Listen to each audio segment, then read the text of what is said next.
Í þessum fyrirlestri sem seinasti svona fyrirlestur með eitthvað efni hjá okkur núna í haust, þá ætla ég aðeins að taka svona yfirferð yfir það sem að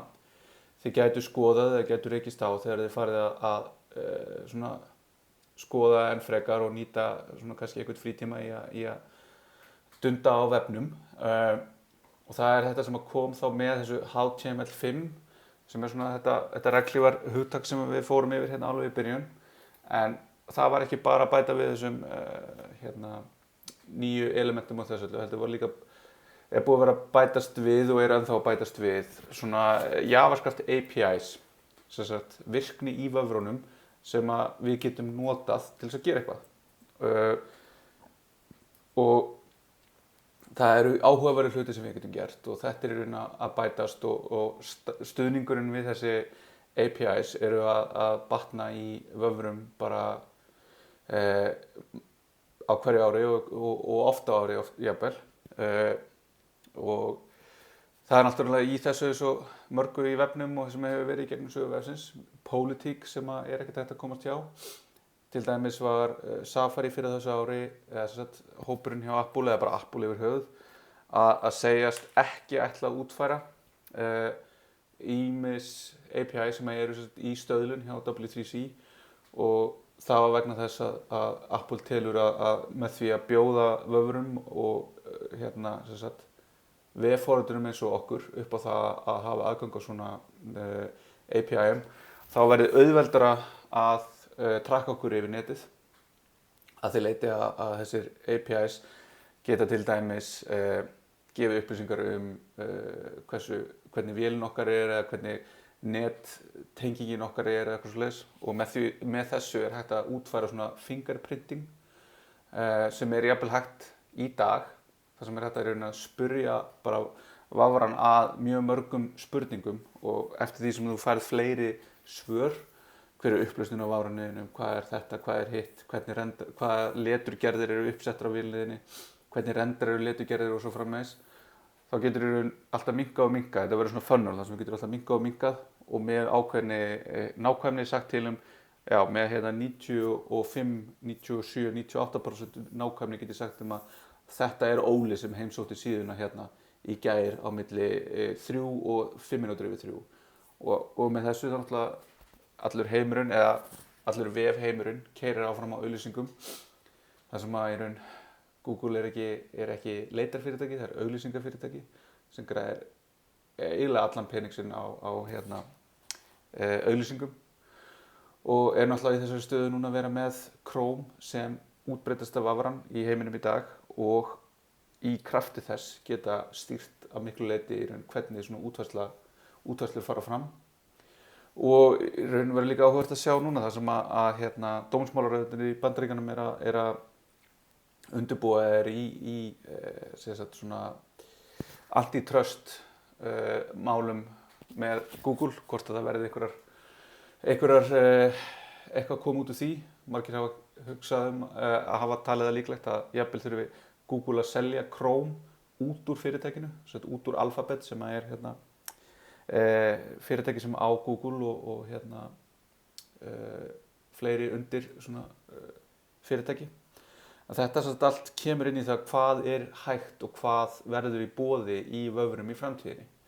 En í dag erum við allavega með nokkra hluti sem við getum gert og leikið okkur með. Og við höfum séð nokkra svona hluti. Við höfum séð hvernig við getum notað CSS til þess að teikna alls konar hluti og nota liti og nota responsive og allt þetta. Og við ætlum að skoða þess fleiri en svo eru enn fleiri til og þá er hægt að skoða á MDN hvað er í boði í vafranum. En ef við kíkjum aðeins yfir svona virkni sem er í raun eitthvað sem við notum jafnvel mikið í dag,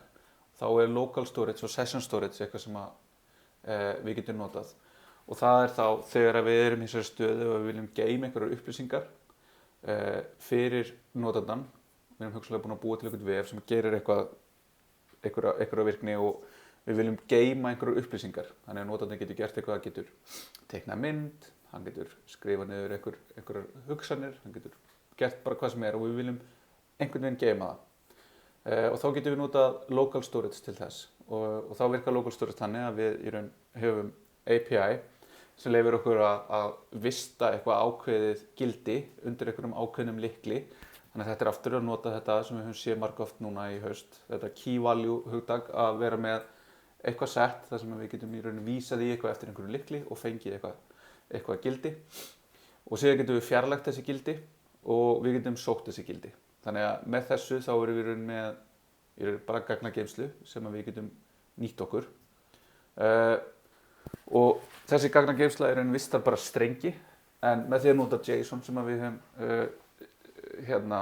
nota núna, þá getum við í raun tekið gagnastruktúrun okkar, eða gagnategundina sem við erum að vinna með, þýtt hana yfir í streng með JSON stringify og síðan þegar við sækjum hana nota JSON parse. Síðan session storage sem við getum nota fyrir gögn sem að þurfa að vera í raun skamlífari og eiga raun ekki að vera eitthvað svona til lengri tíma og það getur þá verið eitthvað eins og einhverjir lyklar fyrir eitthvað session. Við hugsanlega opnum eitthvað spjall og við viljum halda spjallinu í raun á milli síðuna, en leið að við förum af síðunni þá viljum við henda því og þá session storage þannig að það hreinsast út úr því þegar að glugga eða tabnum er lokað. Þannig ef við skoðum dæmi þetta, þá sjáum við hérna að ég refresh eitthvað og þá er eitthvað vistað og ekki vistað eftir því sem ég refresha. Og ef við skoðum hvernig þessi útfærsla er hérna, þá er hún í raun tiltölulega einföld að því leiti að maður sjá slökka þessu að við í raun athugum hérna hvort við sækjum eitthvað úr local storage og þá höfum við þetta get item og þá sækjum við það eftir lykli og ef það er eitthvað hérna, þetta er ekki falsy, þá tökum við þessi gögn og JSON person þau, segjum einhver gögn séu vistuð og fjarlægum þau síðan. Því þá er næsta skipti sem ég refresha þá segir síðan að það sé ekkert vistað og þá er einhver gögn vistuð. Og þá er þannig að ef við fer hérna í reloada hérna þá sjáum við gögnin sem eru vistuð og ég get síðan farið hérna undir application í DevTools og ég get farið hérna í local storage og ég get í raun athuga hérna hvaða gögn eru í local storage. Þannig núna var þessu hent, að þegar við hendum þessu eftir að það var eitthvað vistað hérna. Þannig ef ég reloada núna þá sjáum við hérna að gögnin eru sett og þau eru bara settu sem einhver strengur hér sem að ég get síðan átt við. Síðan er eitthvað local storage hérna, það sem er ekkert geymt. Og síðan er í raun hérna virkni sem er IndexedDB, það sem við getum farið og skoða hérna og það er í raun leið fyrir okkur til þess að geyma gögn í bara töflu og annað sem heitir WebSQL sem að virka þá eins og SQL en við getum notað í Vafra. Þetta er ekki mikið notað þó þetta sé kannski notað í stærri vefforritum þar sem að hugsanlega er verið að geyma afrit af einhverjum gögnum á vefnum sjálfum, á vefsíðinu sjálfri til þess þá að auka hraða eða láta virknina virka þó þú sért ekki með net eða sért með slaka nettengingu, þá er eitthvað geymt í Vafra-neiðinum og svo er ég hugsanlega á reglulega ýtt yfir á vefþjóninn eða eitthvað svoleiðis. Eða einfallega þú ert bara með fullt forrit sem að einhvern veginn útfærir sig í einni vefsíðu. Þú getur verið með teikniforrit, þú getur verið með eitthvað forritunartól, eitthvað og getur í raun vistað upplýsingar í Vafra notandans. En ókosturinn við þetta á móti því að vera með eitthvað svona innskráningarkerfi þar sem að þú býr til notandaaðgang og hérna skráir þig inn og ert þá í raun að nota bakenda er að í bakendanum, náttúrulega með þessa bakenda og notanda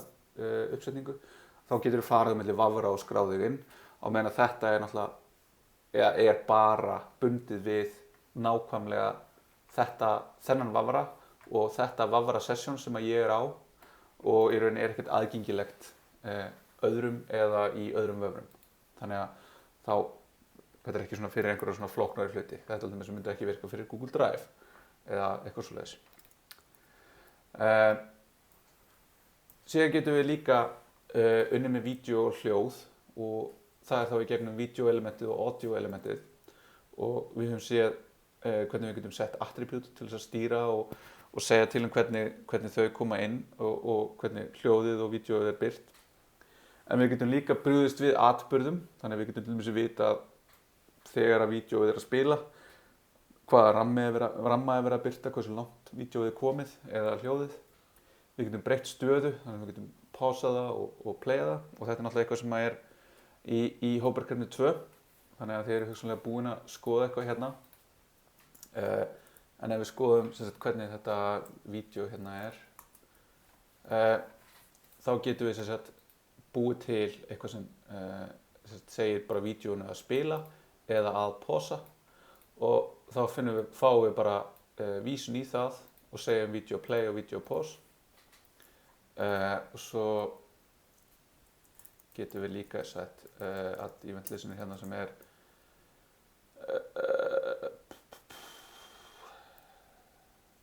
nú man ég ekki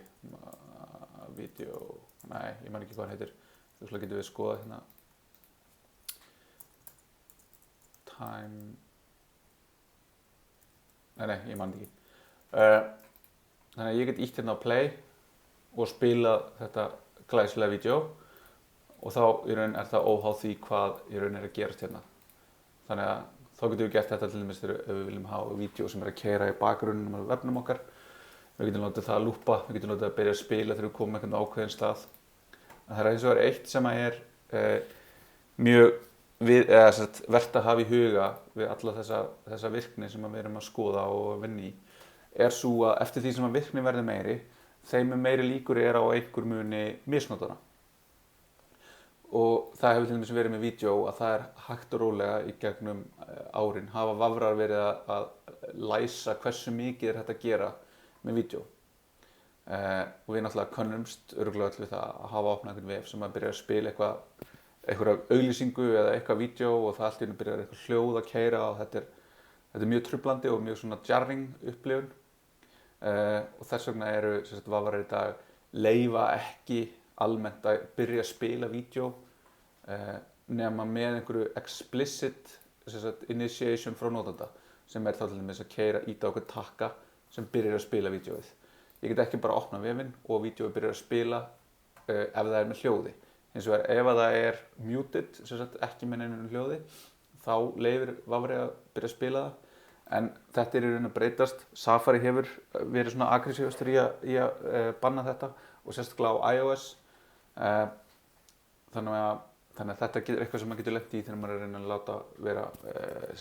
vefi með einhverju svona vídeóbakgrunnum eða vídeó eða einhverju sem autoplaying.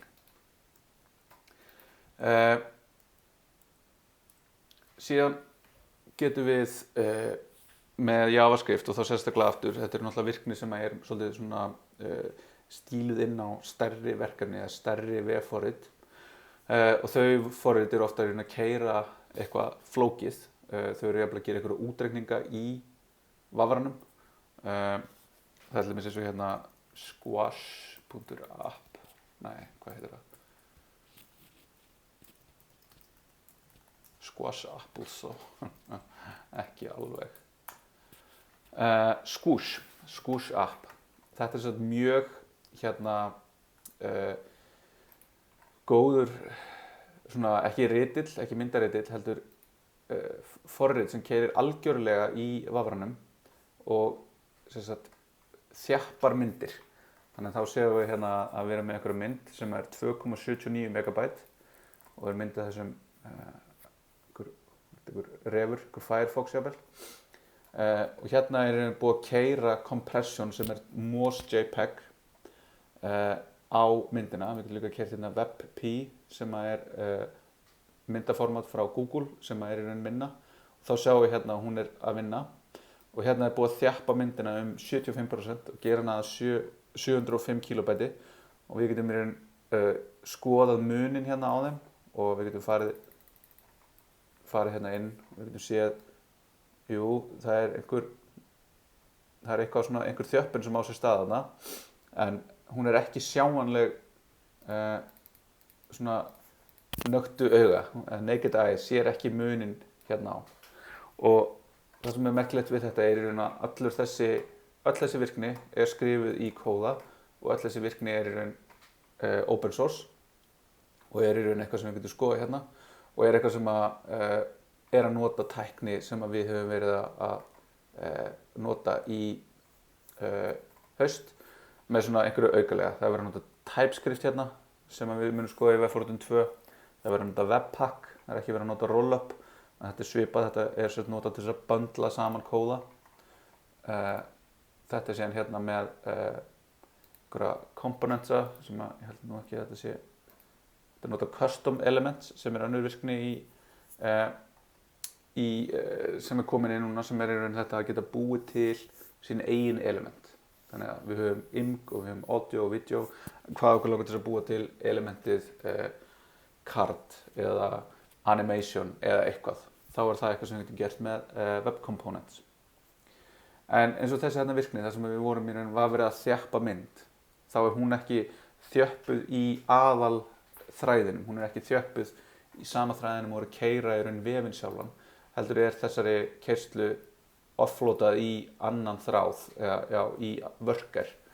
Og þá það eitthvað svona vinnuþjarkur sem tekur við einhverjum ákveðnum kóða, einhverjum ákveðnum gögnum, vinnur á þessum gögnum og skilur okkur síðan einhverju niðurstöðu. Og einfalt dæmi þetta í raun hérna, við erum með Fibonacci sem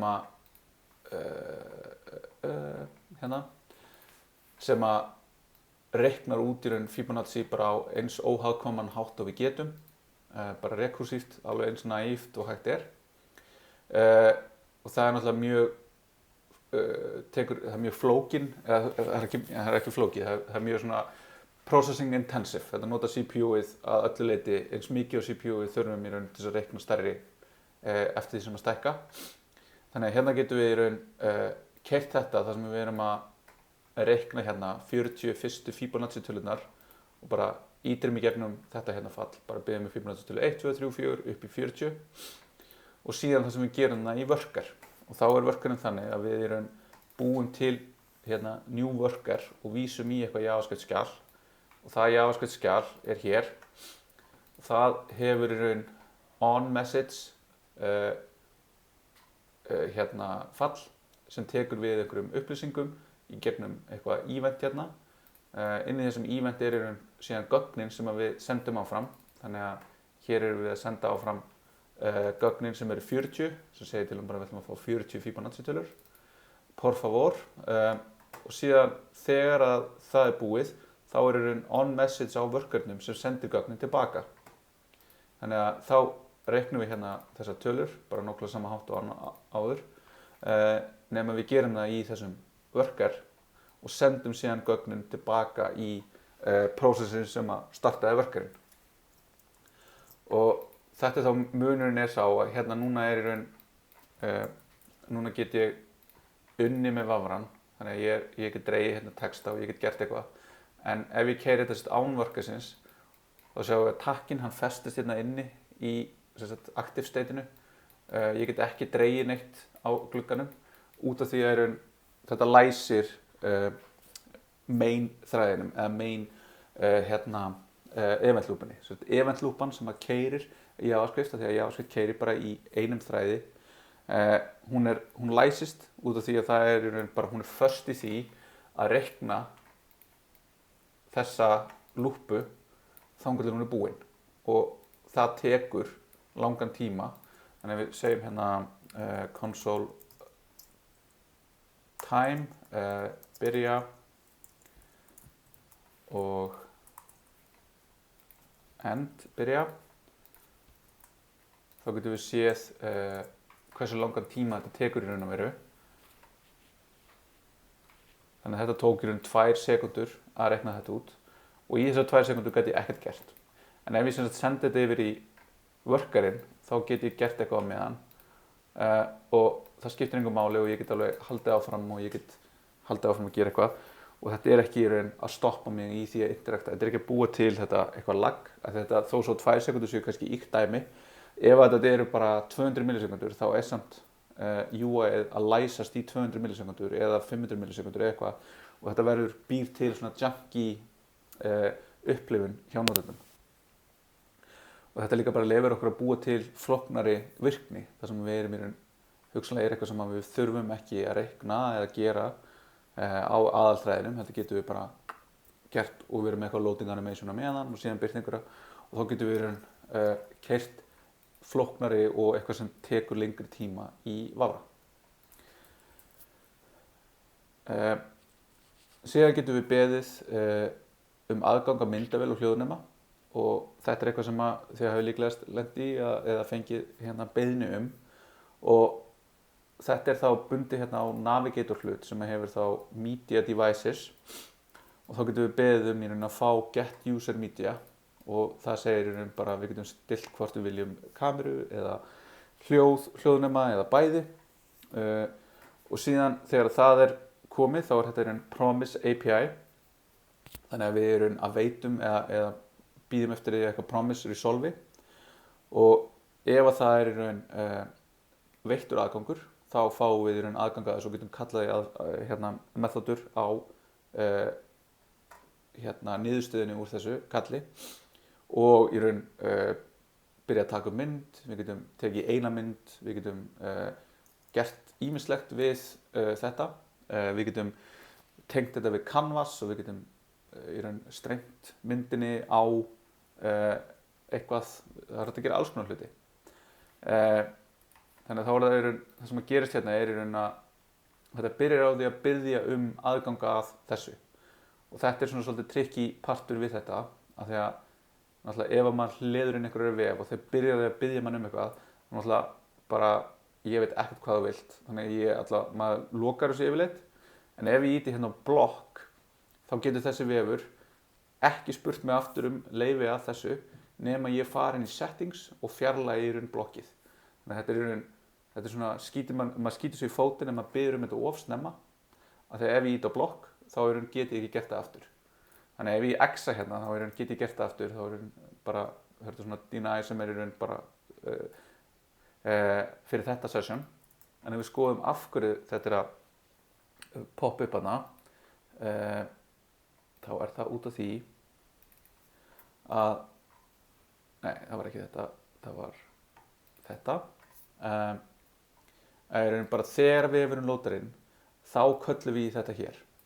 þannig að við ættum að kalla í þetta hér eftir að íta okkur takka sem að hugsanlega útskýri fyrir mér ef að þú vilt nota þessa virkni á þessu bla bla bla þessu forriti þá þarfst þú að leyfa okkur að fá aðgang að myndavélinni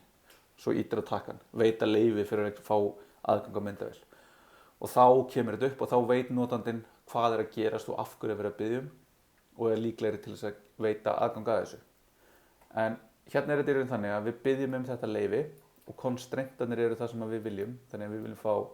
hljóð, við viljum fá vídeó, við viljum fá það í þessari upplausn, þetta 720p upplausn. Og síðan ef það já þá fáum við reyndar ekki, eins og ég sagði, einhvern hlut, heldur fáum við raun bara strauminn sem bara straumur af gögnum sem bara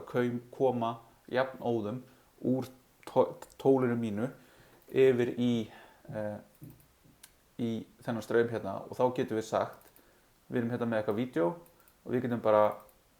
bætt þessum straum við og þegar það búið að hlaða inn nægilega miklu það eitthvað metadata sem fyrst í straumnum þá getum við spilað vídeóið þannig ef við núna leyfum þessu þannig að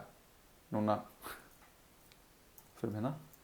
þannig að núna heyri ég í sjálfum mér sem að verður skrítið og ég get ég get hérna svona og ég get frekar sem sagt unni með þetta af því að nú ég í raun bara með vídeó hérna sem keyrir bara eitthvað og ég get sett til dæmis einhvern CSS filter hún á þetta þannig að þetta verður ennþá skrítnara og þá í raun þetta að setja bara á filterinn hérna við invertum litina og við gerum þetta gráskala eða við höfum þetta bara invertum litina reloadum hérna list þannig að þetta mjög skemmtilegt það að gera þetta og það í raun hægt að taka þetta inn og maður hefur séð forrit sem að nota það. Þú getur nota þetta, það eru til JavaScript library sem að leyfa mann að nota eitthvað eins og TensorFlow eða eitthvað af þessum machine learning, þar sem þú getur sett upp eitthvað og þú getur haldið fyrir framan kamerunni og kameran býr til eitthvað svona bounding box herðu, þetta höfuð, þetta líklegast karlmaður, þetta líklegast hvítur karlmaður á þessu aldursbili og svo getur maður sett eitthvað svona upp og þetta blóm og þetta glas og þetta bolli og eitthvað svona og bara gert það í gegnum JavaScript og þá ertu bara að nota eitthvað JavaScript og vefinn, getur búið til eitthvað flott viðmót og eitthvað og getur verið að nota í raun eitthvað svona nýjustu tæknivísindi í þessu. Síðan getum við kannski sem að þegar við oftar lent í að þegar við getum beðið staðsetningu nótunars og staðsetningin sem sagt gerð á sama hátt og að fá aðgang að myndavélinni í gegnum navigator hlut nema þá beðum við get current position á geolocation hlutnum. Þannig að svona fyrir forninsakið þá getum við aðtuga hvað þessi navigator hlutur meðeilega marga og þá sjáum við það hægt að fá aðgang að Bluetooth, það partur af þessu, geolocation og permissions, við getum fengið að vita að hverju við höfum fengið aðgang. Media devices sem við skoðum áðan, service worker sem við sjáum eftir, við getum beðið storage, við getum beðið USB, við getum beðið wake lock, þannig að við getum fengið að vita þegar að til og með sími vakinn þegar við erum búin að installa og vinna með svona PWA sem við sjáum aðeins hvað á eftir. Þannig að þetta til dæmis eitt sem áhugavert sem do not track, sem ég get sagt, ég vil ekki að ég sé trakkaðar á milli af þriðja aðila. Það ekki margir sem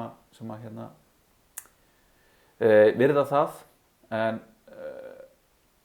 síðan í raun fleiri sem þarna eins og til dæmis web payments, þar sem maður getur tekið við greiðslum í gegnum vefinn, það eitthvað sem í stöðlun og fleira, þannig að það er mikið að gerast. En geolocation og þetta fall í raun það eldri API, þannig að það notar callbacks og það í raun finnur staðsetninguna eftir svona einhver ákveðin heuristics, þar sem verið að athuga í raun ef ég á Wi-Fi þá getur vafurinn flett upp Wi-Fi með því að athuga eitthvað út frá því hvað tengist og hvaða IP-tölu ég á og eitthvað svona hvar ég líklega. Þannig núna ég til dæmis á Wi-Fi, þannig að ég fæ ekki með mikilli nákvæmni hvar ég staðsettur. Eða með því að nota SIM-kortið, með því að nota í raun símanetworkið til þess að athuga í raun triangulata út frá 2 sendum, hvar líklegt að ég sé bara út frá hornafræði, eða bara með GPS og þá getum við fengið í raun nákvæmni niður á bara metra. Og þá þetta oft svona sem að við halda að sé rosalega bara eitthvað svona, við erum búin að búa til svona þannig að við getum séð bara hvað næsta búð og í staðan fyrir að gera þessu ég sagði hann eitthvað svona að segja mér hei, ég ætla að vera að gera þetta næs og segja hvað næsta búðin okkar, ítt að þennan að taka til að sjá það, þá halda einhverju forritarar, einhverju sem útfæra þetta að það sé bara best að biðja bara strax, bara eitthvað, ég vil vita hvað þú ert, bara þú varst að heimsækja við minn, segðu mér hvað þú ert, treystu mér. Og þannig að flesti bara loka á það og þá ertu búin að missa tækifæri sérstaklega að fólk blokkar. Þannig að þá þetta eins og áður, ef ég íti á blokkaða lág þá gerist eitthvað. Hérna eitthvað error callback og hérna allow callback sem að leyfir og þá núna vafurinn að leita að því hvar ég Þannig að þetta er ekki instant. Út af því að það þarf í raun eitthvað hugsanlega að gera einhver köll í einhver vöðþjón sem athugur þessi með þetta og eitthvað svona og í raun fyrir mig núna accuracy í raun 5 km og 690 metrar sem náttúrulega afleitt og setjum mig einhvers staðar í miðbæ Reykjavíkur, ég held að ég sé stettur bara nokkurn veginn við Tjarnaskóla þó ég sé í úthverfum Reykjavíkur. En ef ég myndi gera til dæmis á símanum mínum, þá myndi ég fá þetta niður á nákvæmni sem ég held ég setja að prófa þetta senast niður á 4 metra eða eitthvað svoleiðis. Þannig að þarna þetta að finna staðsetninguna og líka þegar þú ert með síma, þá af því það altitude sensor í mörgum símum, þá getur við bæði fengið að vita hvar ertu staðsettur á hnettinum og hversu hátt ertu fyrir ofan eða neðan sjávarmál eftir því hversu góður neminn í tækinu. Og ef við skoðum í raun útfærsluna hérna með við þetta hérna, það sem við sjáum að við erum með Promise API og á þessu, það sem við erum í raun með hérna bara leaflet kort fyrir okkur og svo erum við með hérna geolocation get current position. Við það að kalli þetta fall þá tryggurum við beiðninu að mega gera þetta og þá sendum við success eða error callback. Success callbacki fær bara position hlutin sem var þessi sem við opnum og þá getur ég bara sett mappið hérna í að zooma niður á staðsetningunum mína og það var þetta sem að gaf hérna með aukalega að fá við hversu nákvæmt þetta og accuracy og hérna latitude og þetta. Síðan höfum við eitthvað sem að svona búið að vera svolítið svona marketingmál eða marketing svona hugtak seinustu 3-4 ár síðan byrjaði sem PWAs eða Progressive Web Applications. Og þetta í svona einföldustu mynd vefir sem eru á HTTPS og servera allt sitt yfir HTTPS hafa service worker og web manifest. En service worker í raun kóði sem við setjum upp á milli networksins og vefsins okkar og eitthvað sem í raun sótt við fyrsta í raun þegar vafrinn kemur inn, sér, heyrðu, þessi vefur segist hafa service worker og ég styð þessa útgáfu service worker, þá hann downloadaður og svo hann installaður þessi service worker og svo hann aktiveraður. Og þegar hann aktiveraður, þá getum við tekið yfir hvernig vefurinn okkar talar við internetið. Þannig að við getum í raun byrjað að kassa hluti og við getum sagt vafranum að sækja einhverja hluti. Þannig að þetta geti virkað þannig að ég fer inn á einhvern vef. Sem dæmi ég geti farið inn á vefforritunarbókina góðu og við það að fara þangað inn þá í raun allir kaflarnir sóttir þó ég hafi bara farið inn á forsíðuna, allar viðeigandi myndir og þessu í raun vistað í einhverju kassi sem ég fekk úthlutað af vafranum við það að koma inn á vefinn og í þessu kassi þetta geymt og síðan getur ég raun sagt ef að þú ferð inn á þessu síðu og þú hefur ekki net þá áttu í raun að byrja því að fara í kassið og athuga hvort það sé þar og þá getur í raun serverað því sem þýðir þá í raun að það er hægt að búa til vefi sem virka offline. Þannig að það er hægt að búa til vefi sem að í raun installa öllu því sem þarf í byrjun og virka síðan óháð öðru, eða óháð vafranum og öllu netinu þangað til eitthvað kemur upp sem þá í raun einhver hend út úr þessu kassi eða eitthvað gerist í því þegar ég að fer inn og segja ok, það búið að uppfæra þetta, þannig að núna uppfæri ég kassið og sækja eitthvað nýtt. Þannig að þetta getur verið notað sem background data synchronization í stærri verkefnum þar sem við getum notað local storage til þess að gefa einhver gögn. Síðan getum við synkaðu einhverjum tímapunkti við vefinn, við bakendan. Við getum sótt gögn, við getum fengið uppfærslur, til dæmis við getum sent upplýsingar, fengið upplýsingar hvað að gerast. Við getum útfært hot reloading, við getum notað client-side compiling. Við getum fengið background services, þannig að við getum fengið push notifications, þannig að við getum verið með bakgrunnskerslu sem að keyra og svo sendir serverinn eitthvað á okkur og þá getum við byrt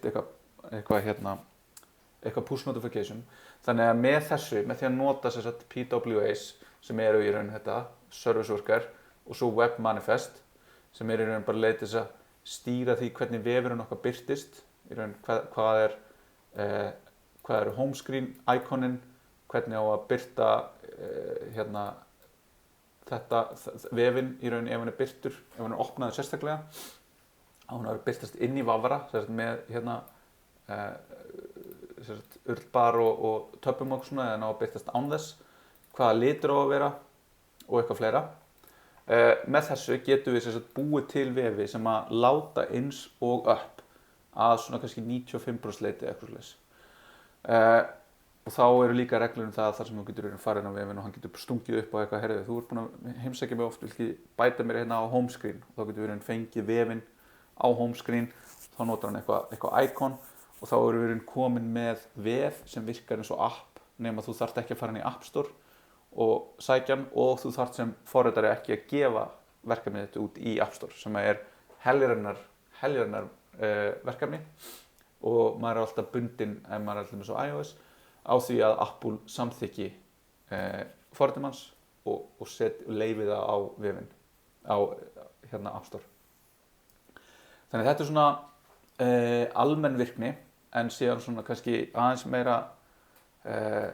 svona sem hægt að byrja fyrt í bara strax í dag, eða jafnvel bara núna, hvernig við getum teiknað enn frekar í Vafra. Og þetta sem búið að vera alveg fleita fram alveg gífurlega hratt núna bara seinustu ár, og stuðningurinn orðinn það góður að þetta Canvas hefur verið náttúrulega í mörg ár, en síðan fyrir WebGL orðið alveg bara staðlað og bara í 90% af öllum vöfrum. Og þetta Canvas að við notum Canvas elementið, sem þá bara að segja að við erum einhvern striga sem við setjum á vefinn okkar og fáum síðan JavaScript API í gegnum það, eða sem tengist við það, og við getum svo teiknað eitthvað.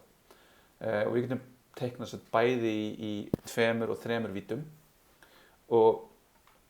þetta í grunninn svona, hvað heitir þetta, svona turtle teiknari, þar sem við erum mikið að segja farðu hingað, byrjaðu hér, farðu svo þangað, farðu svo eitthvað annað og farðu svo hingað aftur og fylltu svo það sem þú ert búin að teikna. Þannig að þú ert svona að teikna eins og þú sért að draga penna eftir þessum striga. Og svo eru svona ákveðnir hlutir eins og við getum beðið að fá fylltan ferning, og þá gefum við hver eru hnitin á top left, og síðan hvað er breiddin og hvað er hæðin, og þá og síðan á að fylla hana með rauðum. En hérna nokkuð dæmi, og það náttúrulega kafli í Eloquent JavaScript sem fer alveg langt í gegnum þetta og endar á að búa til svona 2D plattformir sem mjög skemmtilegt. En hérna getum við bara byrjað á því að við fáum hennan Canvas hérna, sem bara hér, og við getum stílað hann, og við getum gert við hann bara eins og önnur element. Við getum jafnvel tekið Canvasinn og dregið hann yfir allan bakgrunninn á vafranum okkar, og þannig hefur maður oft séð kannski einhverja grafík sem svona hægt og rólega sveima í bakgrunnum á meðan við erum að skrolla vefinn eða gera eitthvað, og þá það yfirleitt gert með Canvas. En hérna getum við bæði búið til fyllum við bakgrunninn með rauðum, búum síðan til bláan ferning og búum síðan til bláan þríhyrning. Þannig að þá þetta teiknað bara hérna einfaldlega á. Svo hérna dæmi úr Eloquent JavaScript, þar sem hefur verið að búa til svona branching tré, sem þá bara rekursíft að kalla í fall hérna sem býr til, tekur bara eitthvað strik og svo eitthvað halla og eitthvað skala, og heldur áfram að búa til út frá þessu þessar greinar hérna. Þannig að við förum hérna niður, svo skiptist upp í 8 sinnum og fer þá alltaf hérna lengra og lengra í einhver átt, og svo getum við átt við þetta og við getum prófað hérna, hvað gerist við gerum hérna 1,8 í staðinn. Þá fáum við eitthvað sem fer að halla meira í aðra áttina eða hérna, eða mínus 2 sinnum angul, þá verður þetta eitthvað algjör klessa. Þannig að þetta við komið með, og ef við erum með hot reloading í gangi, þá getum við verið bara að búa til list í vafranum, og þetta mjög skemmtilegt.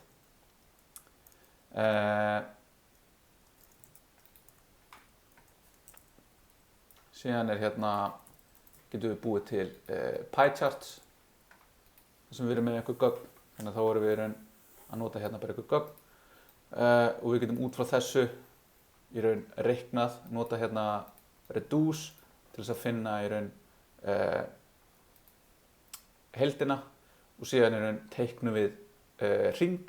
þar sem við búum síðan til sneiðar eftir því hversu mikið þetta Þannig að hérna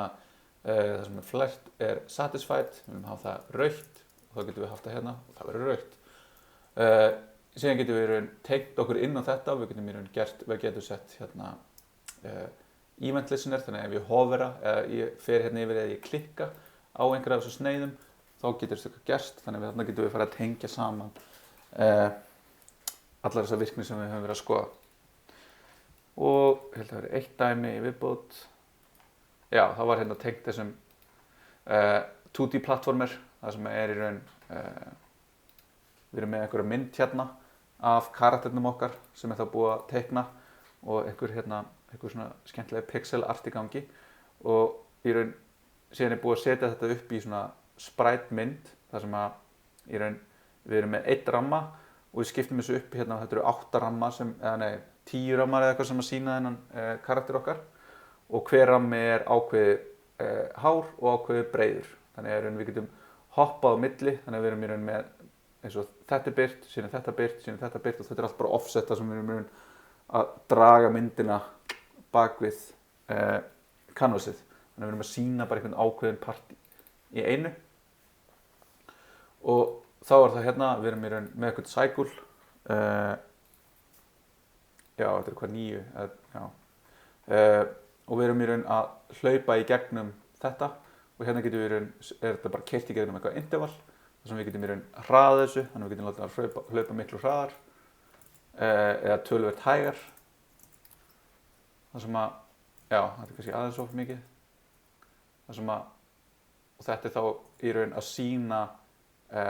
þetta er að teikna myndina út frá því hvaða cycle við erum á og cycle er þá í raun mörgföldur en þessu þannig að fyrst erum við í 0 sinnum breiddin sem er 48 þannig að þá er það þessi hérna 0 og að 48 svo er það frá 48 upp í næsta og næsta og næsta og næsta þannig að svona getum við gert þetta og síðan eins og er útfært í hérna Elegant JavaScript þá er þetta raun útfært þannig að þessi kall lappar og er það hvert skipti sem þú ítir á hérna örvatakana þá ertu annarkvort að lappa til vinstri og hægri já, hann er að lappa til vinstri og hægri og síðan er hann að hoppa þannig að hopp animationið er stöðugt og svo hopp animationið er hérna 9 og 10 og þetta er einu leið sem hefur verið notuð í svona töluleikja svona gerð í bara allt frá byrjunarstigi en síðan á lokum þá er í raun hægt að teikna líka þrívíddara umhverfi í þessu og þá er í raun komin þessi stuðningur sem leyfir það er WebGL sem er í raun bara API sem notar OpenGL sem er opin staðall og útgáfa 3.0 og leyfir okkur í raun að teikna í þetta og í raun þetta er orðið það útbreitt þannig að svo lengi sem vafrin og tæki styðja þetta þá getum við farið að teikna og búa til þrívídd í vafra. En þetta, OpenGL API-in, ef þið hefur eitthvað skoðað hann eða ef þið farið til dæmis í grafík, hérna tölvugrafík, þá sjáum við að þetta er mjög svona, maður hefur miklu stjórn yfir því hvað er að gerast, sem þýðir að hérna, allir kóði verður svolítið stór. Þannig hérna er við með einhvern bara kassa sem er að snúast og birtast í varunum okkar og þetta er allt sem að setja upp og forrita bara í gegnum JavaScript og þetta er þá gert þannig að við erum hérna með hér, þannig hérna erum við bara með eitthvað canvas, bara alveg svo áður hérna erum við að sækja eitthvað matrixu library sem er fyrir matrix fyrir hérna hvað er matrix, það er fylkja margföldun og hér erum við með kóðan sem er að teikna þetta og þetta er alveg svolítið mikið en í grunninn er þetta, við erum að sækja í raun canvasið, við erum að fá WebGL eða experimental WebGL kontekstið og síðan byrjum við hér eru shaderar sem er í raun kóði sem keyrir á GPU-nu, á Graphic Processing Unitinu þetta er í raun í sérstöku shader forritunamáli og þetta er í raun mjög áhugavert. Ég fékk aðeins að NASA-tefuna þessu þegar við vorum að vinna verkefni í fyrra. Þarna er í raun verið að vinna á hvern einasta pixel sem að teikna í einu. Þannig að við erum í raun að búa til einhverja vörpun í rauntíma á GPU-nu sem birtir síðan einhverja liti á skjánum. Síðan eru bara búin til fleiri shaderar, það búið til einhverjar upplýsingar hérna, þetta fullt af einhverjum svona að vera að setja upp, fullt af einhverjum svona boilerplate. Síðan verið að rendera hérna, hérna síðan eru allir, öll andlitin á teningnum okkar og þetta allt sett upp í fylkjum. Þannig að ef þið eru í línulegri algebru, fylgist vel með. Þrívíddarforritun bara heila línuleg algebra, vildi ég vita það þegar ég var að læra hana. Hérna eru litirnir. Hérna síðan einhverjir indexari á þetta og síðan hérna erum við að teikna þetta. Hérna erum við að segja hvar erum við að horfa á. Projection matrixin sem í raun hvar augað á seninu, hversu langt frá, hversu nálægt erum við. Og þetta bara, já, mikið hérna í gangi. Þannig að ef maður hefur lært þrívíddarforritun með OpenGL þá getur maður nota það í þessu og ég held að það sem búið að vera að nota það í tölvuleikjagrafík seinustu árin. Og þannig að hérna erum við komin á næstum 400 línur til þess að teikna þennan blessaða tening hérna sem snýst. En þá líka hægt að nota þetta 3JS sem við getum þá tekið hérna. Hérna annar teningur sem með einhverju textur hérna og svo með svona eitthvað sem kallast orbital controls. Þannig að ég get skrollað inn og út, ég get dregið mig fram og tilbaka, þannig að ég get svona skoðað módelið mitt. Ég get skoðað hvað ég að vinna með og þetta eitthvað svona, með ákveðið svona physics í þessu. Og þetta að nota 3JS og hérna sjáum við bæði dæmi 3JS og nýjan experimental feature hérna sem í raun að vafrar geti lótað inn módulum eins og við vorum að nota með rollup og hér ekkert rollup, þetta bara stutt í Chrome en ekki alveg öllum vöfrum en mörgum og hérna erum við að nota 3JS sem þá þetta hérna 3 og hér búið að einfalda mjög margt fyrir okkur. Hérna ætlum við bara að fá buffer geometry, það segja bara búið til kassa fyrir okkur sem 200x200x200. Hérna ætlum við að búa til mesh basic material og það á að vera texture og texture eitthvað sem við sækjum hérna sem í raun bara þessi mynd hérna og hún tekin inn og hún sett á þennan kassa og þessi kassi síðan birtur í gegnum eitthvað sem kallast mesh og það síðan sett í gegnum WebGL renderer sem þá í raun að fela fyrir okkur allt þetta sem var í gangi hérna sem við sáum áðan og birta í domminu í gegnum Canvas. Síðan getum við sett orbital controlsin okkar, við bætum þeim sérstaklega við hér og svo erum við með eitthvað animation sem í raun þetta bara að láta hann snúast og þá bara rotationið að aukast eftir því sem við erum að horfum á sem þetta keyrir. Og þetta í raun miklu fljótlegra, þannig að við erum í raun hérna með tæpar 50 línur að kóða til þess að gera í raun hérna kassa, þannig að það í raun mjög gott að byrja í einhverju svona þar sem að maður með svona ákveðið abstraction ofan á þetta flókna. Ég veit við komum svolítið yfir en ég vil bara halda þessu hérna. En þess að verkefni sem við vorum að ég var ekki gerði ekki ég forritaði ekki mikið í því en það var félagi minn sem lagðist yfir og lærði í raun þetta WebGL. Og við útfærum þetta hérna fyrir Nova þar sem í raun var verið að vinna með þrívíddarartista, þetta var meðan ég var hjá Ueno þar sem var þrívíddarartisti sem í raun teiknaði allan bakgrunninn hérna og öll þessi módel og þetta hús og þá það þannig í raun að bakgrunninn ákveðin sena, húsið sjálft ákveðin hlutur en síðan höfum við í raun hvern einasta hlut hérna sem hægt að klikka á sérstakt módel sem staðsett sérstaklega inn í húsinu. Þannig að við getum smellt á okkar hérna, fengið einhverja öryggismyndavél og þá hérna kemur einhver ræningi og þetta allt útfært í JavaScript og í gegnum 3JS. En hins vegar allt þetta hérna sem birtist hérna við hliðina á bara vafri. Þannig að þetta bara hérna nú eitthvað eftir að uppfæra þetta fyrir núverandi, þetta var gert fyrir jólin í fyrra. Og og hérna höfum við eitthvað heimilisdót, eitthvað loftgæði, einhverjum tímapunkti eftir því hvað við veljum þá fyrir þessi köttur hérna að hreyfa sig, skemmtun, hérna kemur niður eitthvað og þetta er í raun allt gert með 3GIS og í React og með React sem við skoðum síðan í Webfortran 2, hugsanlega fyrir að skoða eitthvað þetta, þá er í raun hægt að búa til hverja einustu hlut, þannig að við getum búið til hann hlut hérna og getum bara pleysað hann eins og sért að vinna með HTML og þetta verður allt saman mjög